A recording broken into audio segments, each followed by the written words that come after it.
High বন্ধুরা, আমি আবার একটা রান্না নিয়ে চলে এলাম। দেখো, এর মধ্যে কিছুটা রুল ময়দা আর এখানে আলু, তরকারির আলু নিয়েছি।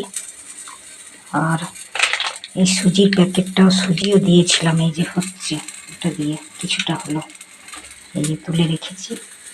তো এই কটা আমার ভাজা হয়েছে।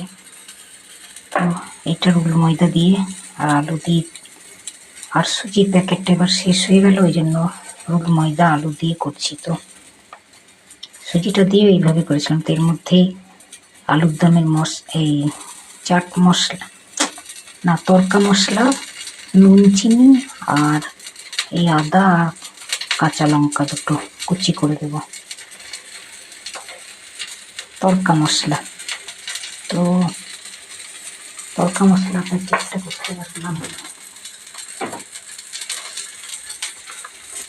এই যে তড়কা মশলা। তো এই দেওয়ার পরে এখানে এই 3টে টমেটোকে কুচি করে দেব, তাহলে টক ফ্লেভার আসবে, দারুণ সুন্দর লাগে। এই যে এখানে দেখো টমেটো দেওয়া আছে। তো এই কটা আইটেম দিয়ে আমি এই কটা তৈরি করলাম।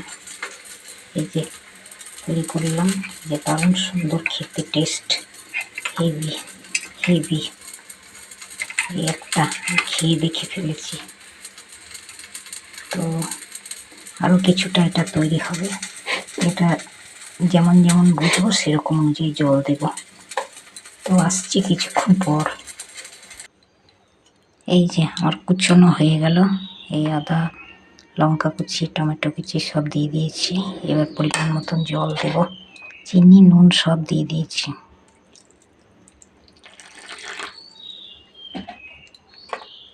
জল দিয়ে এটা বেশ মাখা মাখা করে দেব, দিয়ে তারপরে দেব।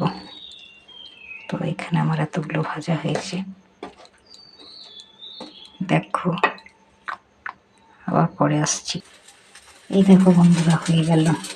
এই দেখো টমেটো দেওয়া, তো একটা এখনো হচ্ছে।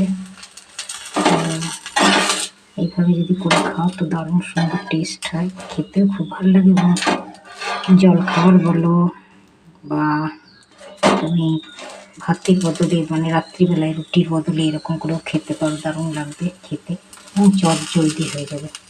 তো ঠিক আছে, বাই বাই। আসছি আবার পরের ভিডিও নিয়ে, দেখা হবে নতুন রান্না নিয়ে। বাই।